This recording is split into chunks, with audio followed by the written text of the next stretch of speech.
bonjour à toi. J'espère que tu vas bien. Nous, on est de... Retour. Oui. Au bout de je sais pas combien de temps, on redébarque avec une vidéo. Et on n'est pas là pour niaiser, hein.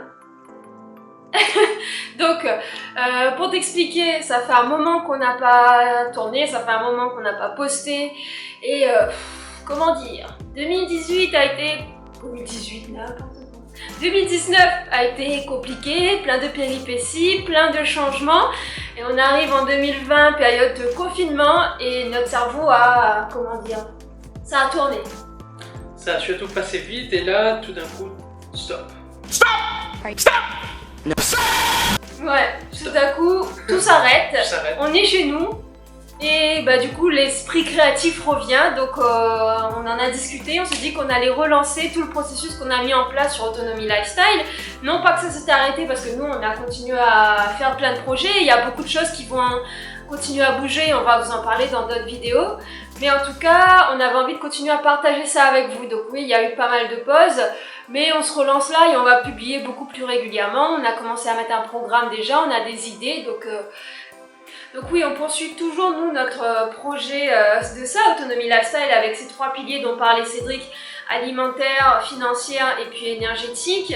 Et comme disait Cédric, comme il vous l'expliquait, c'est pas un processus linéaire sur lequel on avance et puis on atteint le but à telle date qu'on s'était fixé. Le processus prend plusieurs chemins. Oui, et donc, comme on s'est poser des objectifs alimentaires, sécurité alimentaire, énergétique et financier. On a posé tout ça et on s'est rendu compte qu'on a pu atteindre plus facilement un objectif que l'autre. Par exemple, au niveau de l'alimentation, on avait commencé à prendre un rythme avec le potager, les poules, on avait les œufs tous les jours. On avait 2 poules, ce qui nous donnait 2 œufs par jour au minimum. Donc on avait par mois minimum 60 œufs par mois et on utilisait très régulièrement dans nos plats. Donc ce qui faisait que ça réduisait quand même pas mal au niveau de nos dépenses du budget alimentation. Il y a ça, il y a ensuite planter des poireaux, il y a des christophines, des breads. On avait des fruits qu'il y avait selon la saison, bibas, et aussi aux alentours, autour de nous, comme on pouvait, des fois ça nous arrive d'échanger aussi, ou sinon de recevoir, de gagner avec des amis ou de la famille.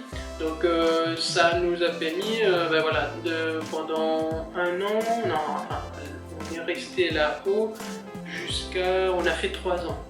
Oui, donc on a pu avoir cette régularité au niveau du en fait, planning. ouais, la maison là-haut nous a permis de pas mal avancer sur le projet autonomie alimentaire. Ouais. Ça nous a pas mal, on a pas mal développé ça dans le temps et c'est ce que Cédric vous a montré au fur et à mesure dans les vidéos autour du potager, autour des plantations et de tout ça. Oui.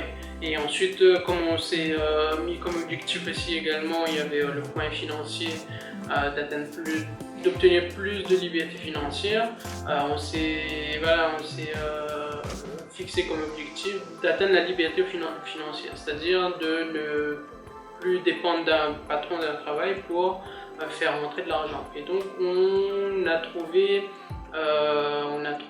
par cela, j'avais fait une des dernières vidéos là-dessus, je vous avais dit que on avait investi dans plusieurs biens immobiliers, c'était une occasion on va dire, et donc ce qui nous a amené, surtout moi, à vraiment me concentrer sur ce projet-là.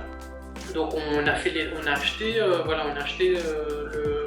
les biens immobiliers, on a fait les travaux, on a mis en location et à l'heure actuelle, au niveau objectif, on s'est rendu compte que ça a dépassé nos espérances. On va dire qu'au niveau de l'immobilier, ce qu'on s'est rendu compte, c'est que ça permet beaucoup de choses si c'est bien calculé et si on a un peu de chance, on va dire également. Nous on a eu, on va dire entre guillemets, un peu de chance.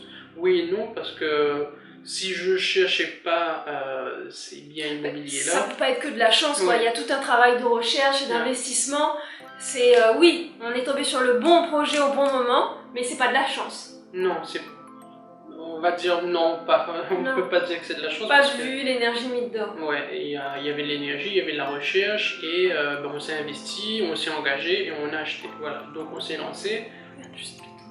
C'est bon.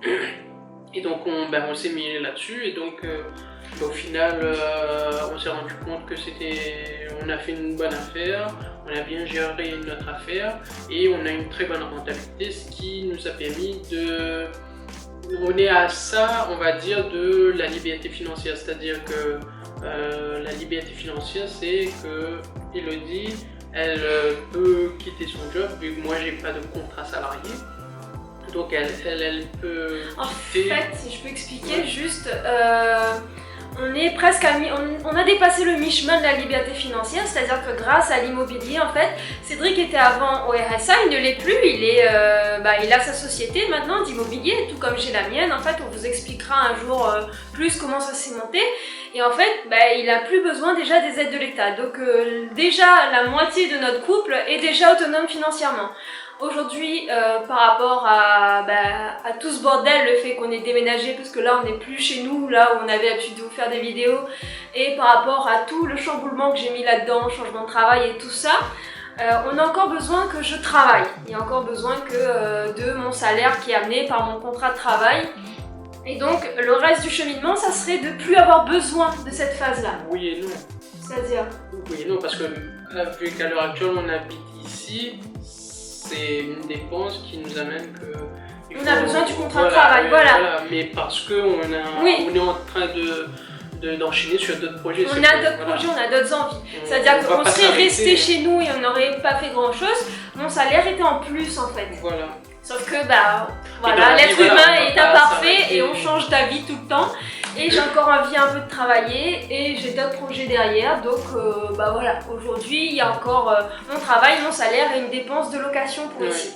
En fait, la liberté financière, une fois qu'on l'a atteint, c'est pas une fin en soi, c'est-à-dire une fois qu'on est arrivé, on se dit c'est bon, on arrête à là, on fait plus d'autres projets. Ben non, pas du tout. En fait, l'être humain il est comme ça, quand il se lance dans des projets, il est à là, il veut arriver à là. Bon, après on n'est pas dans une logique de trop de surconsommer, de surconsommation et de trop d'atteinte également au niveau de l'environnement, parce que nous, En fait, on n'a pas envie de dépenser extrêmement, on rêve pas de grosses voitures, on rêve pas de tout ça, c'est pas pour ça qu'on veut de l'argent. On consomme de façon assez basse, en fait pas minimaliste mais assez basse. Sauf que on aime le voyage, on aime la découverte, on aimerait voyager davantage, donc il faut quand même de l'argent pour aller voyager quand même. C'est clair. Ça fait aussi partie du mode de vie qu'on veut avoir et nous on veut voyager, on adore ça. Donc il faut un peu plus d'argent que pour un quotidien normal. Oui, et justement pour arriver à des projets dits d'autonomie totale, il faut vraiment quand même pas mal d'argent au niveau financier pour pouvoir arriver à quelque chose de super, quoi, pour avoir des panneaux solaires, enfin ça coûte cher, les panneaux solaires. Bons panneaux solaires, parce que c'est vrai que je dis pas qu'avec du low-tech on peut pas faire, c'est tout à fait possible de le faire avec du low-tech, c'est-à-dire de la récupération, etc., etc. Mais nous, comme on souhaite avoir quelque chose de bien fini, on va dire, on aime un peu également aussi l'esthétique. C'est pas du mauvais goût, hein. Voilà. La nature de toute façon elle fait des choses très belles dans la nature, donc pourquoi pas nous aussi pouvoir le faire, c'est-à-dire d'avoir les meilleures technologies qui existent, avec le moins d'empreintes carbone sur la nature, on va dire. Par exemple, dans les vidéos futures, etc., dans nos projets, ce qu'on est en train de faire, on a un projet où il y a un conteneur qu'on souhaiterait rendre autonome. Je vous tease sur la prochaine vidéo là. C'est sur les prochains projets. Et donc, par exemple, c'est vrai qu'il n'y a pas de soleil, etc., mais il y a actuellement, au niveau de l'utilisation d'eau dans les douches, par exemple, un système où c'est un circuit fermé. Donc, au niveau utilisation d'eau, on est réduit à, on va dire, à 90% ou 95% de l'utilisation d'eau au sein d'un petit foyer. Et donc ce sont des projets comme ça, des challenges comme ça qui m'attirent beaucoup, on va dire. C'est de pouvoir restreindre au maximum notre impact sur l'environnement. Donc au niveau de l'utilisation de l'eau.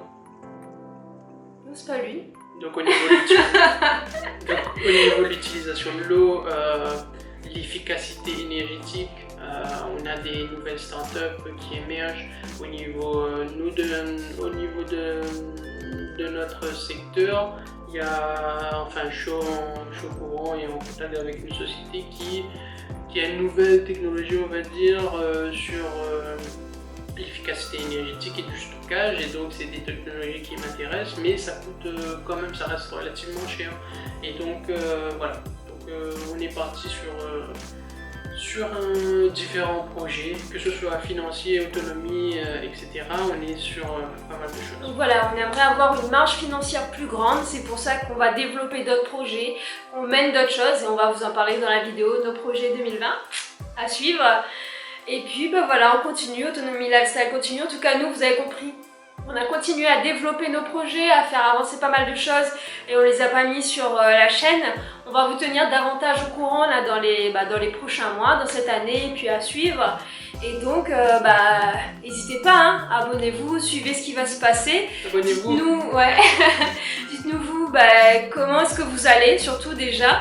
Comment est-ce que vous vivez le confinement? Qu'est-ce que vous attendez de cette chaîne aussi? C'est-à-dire, qu'est-ce que vous avez envie de voir dans nos projets? Qu'est-ce que vous voulez savoir de tout ce qu'on va mettre en place? Ça nous aidera non seulement à aiguiller les vidéos, mais aussi à comprendre un peu ce que vous recherchez par ici.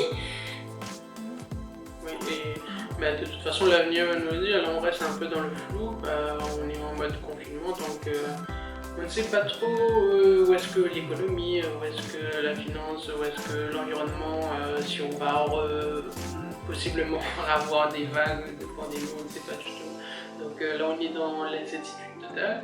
À l'heure actuelle, on est encore en phase, on va dire, communication sur la pandémie, mais bon, il va y avoir aussi le côté financier, le côté ça va avoir un impact total en fait. Sur voilà, l'Europe, le monde, etc. Donc voilà. Donc on est avec vous, vous êtes avec nous, vous nous suivez, abonnez-vous pour ça et voilà. Donc, et puis on vous fait vivre tout ça aussi, on vous fait suivre. Et puis on se retrouve très prochainement dans une vidéo. On vous dit à bientôt. À bientôt, bye.